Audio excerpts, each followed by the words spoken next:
Assalamualaikum warahmatullahi wabarakatuh. Perkenalkan, kami dari kelompok 3 mata kuliah Anatomi Fisiologi Manusia M1 dengan dosen pengampu Ibu Apoteker Mira Febrina MSc. Di sini kami akan membahas tentang kompartemen cairan tubuh. Sebelumnya, perkenalkan dari anggota kami, yaitu yang pertama ada Hana Sajidah, Iza Fadilah, Hofifatun Najmi, M. Wikan Wijianto, Marta Dila Putri, Maulida Zulfa, Muhairani Azmi, dan yang terakhir itu ada Nur Hanifah. Yang pertama kita akan membahas tentang pengertian cairan tubuh. Apa sih cairan tubuh itu? Cairan tubuh adalah air beserta unsur-unsur di dalamnya diperlukan untuk kesehatan sel. Cairan ini sebagian berada di luar sel atau ekstraseluler dan sebagian lagi berada di dalam sel atau intraseluler. Sel membangun tubuh secara sederhana yang hidup di dalam laut internal yang merupakan cairan ekstrasel atau CES yang dibungkus oleh kulit tubuh. Dari cairan ini, sel menerima oksigen dan bahan makanan. Ke dalam cairan ini juga sel mengeluarkan sampah metabolisme. Cairan ekstrasel bergerak secara tidak tetap di seluruh tubuh dan cepat bercampur dengan sirkulasi darah, difusi darah, dan cairan jaringan. Dalam cairan ekstrasel terdapat ion dan zat gizi yang diperlukan oleh sel untuk pemeliharaan fungsi sel. Sel tubuh hidup, tumbuh, dan melakukan fungsi khusus selama terjadinya konsentrasi oksigen, glukosa, berbagai ion asam amino, dan asam lemak yang sesuai dengan lingkungan internal. Berikutnya adalah kompartemen cairan tubuh. Seluruh cairan tubuh didistribusikan di antara dua kompartemen utama, yaitu cairan intraseluler atau CIS dan cairan ekstraseluler atau CES. Pada orang normal, dengan berat badan 70 kg, total cairan tubuh rata-rata hanya sekitar 60% berat badan atau sekitar 42 liter.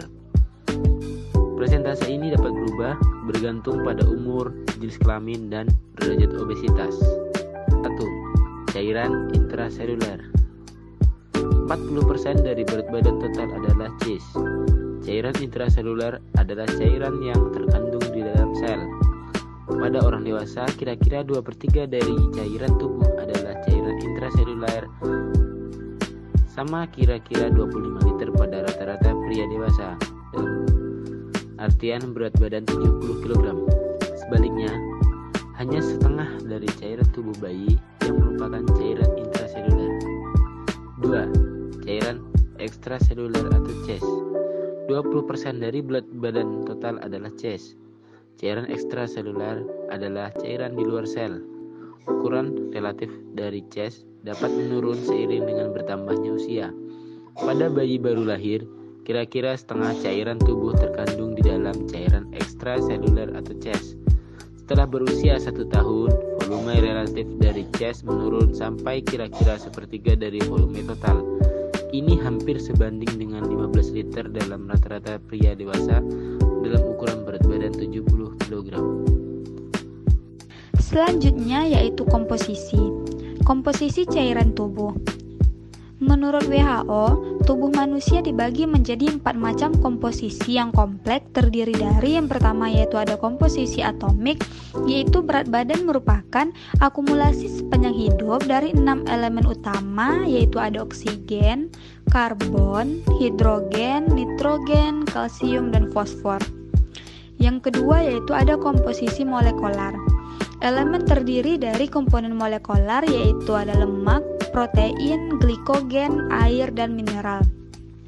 Yang ketiga yaitu komposisi seluler.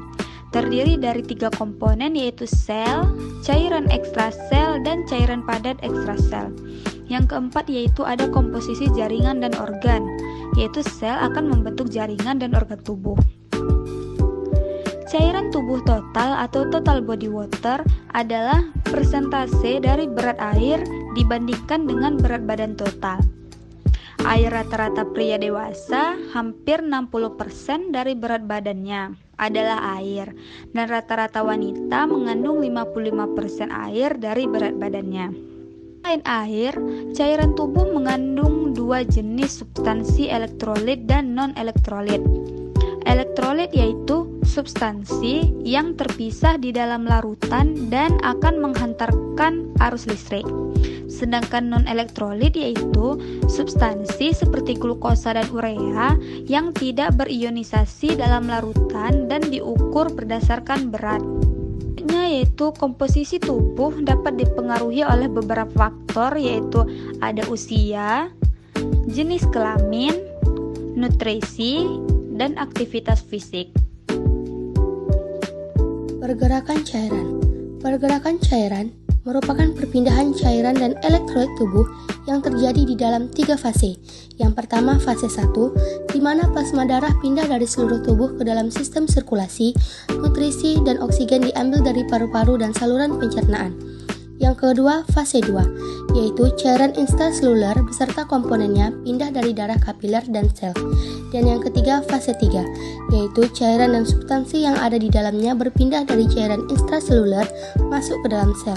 Pembuluh darah, kapiler, dan membran sel yang merupakan membran semi-permeabel mampu memfilter, dan tidak semua substansi dan komponen cairan dalam tubuh ikut berpindah. Metode perpindahan cairan dan elektrolit tubuh dilakukan dengan cara yang pertama ada difusi, yang kedua osmosis, yang ketiga transfer aktif, dan yang keempat filtrasi. Nah, selanjutnya ialah fungsi dari cairan tubuh. Adapun fungsi yang pertama ialah sebagai sarana untuk mengangkut zat-zat makanan ke sel-sel. Lalu yang kedua, untuk mengeluarkan buangan-buangan dari sel. Lalu yang ketiga, dapat membantu dalam proses metabolisme. Lalu yang keempat, sebagai pelarut untuk elektrolit dan non-elektrolit. Lalu yang kelima, dapat membantu memelihara suhu tubuh. Lalu yang keenam, dapat membantu pencernaan. Lalu yang ketujuh, dapat mempermudah eliminasi. Dan yang terakhir, dapat mengangkut zat-zat seperti hormon, enzim, sel darah putih, dan sel darah merah. Selanjutnya adalah jenis cairan. Jenis cairan ini terbagi menjadi dua. Yang pertama adalah cairan nutrien. Pasien yang istirahat di tempat tidur memerlukan sebanyak 450 kalori setiap harinya. Cairan nutrien atau zat gizi melalui intravena dapat memenuhi kalori ini dalam bentuk karbohidrat, nitrogen, dan vitamin yang penting untuk metabolisme. Kalori yang terdapat dalam cairan nutrien dapat berkisar antara 200 sampai 2500 kalori per liter. Yang kedua ada blood volume expanders. Blood volume expanders berfungsi untuk meningkatkan volume pembuluh darah setelah kehilangan darah atau plasma. Apabila keadaan darah sudah tidak sesuai, misalnya pasien dalam kondisi pendarahan berat, maka pemberian plasma akan mempertahankan volume darah. Jenis blood volume expanders antara lain human serum albumin dan dextran dengan konsentrasi yang berbeda. Kedua cairan ini mempunyai tekanan osmotik, sehingga secara langsung dapat meningkatkan jumlah volume darah. Selanjutnya kita masuk ke keseimbangan cairan.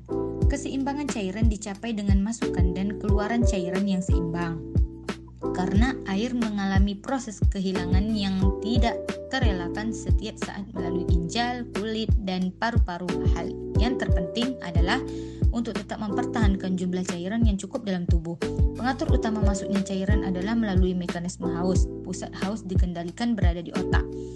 Organ yang berperan dalam pengatur keseimbangan cairan meliputi yang pertama ginjal, yang kedua jantung dan pembuluh darah, yang ketiga paru-paru, yang keempat kelenjar pituitari, yang kelima kelenjar adrenal, dan yang keenam kelenjar paratiroid.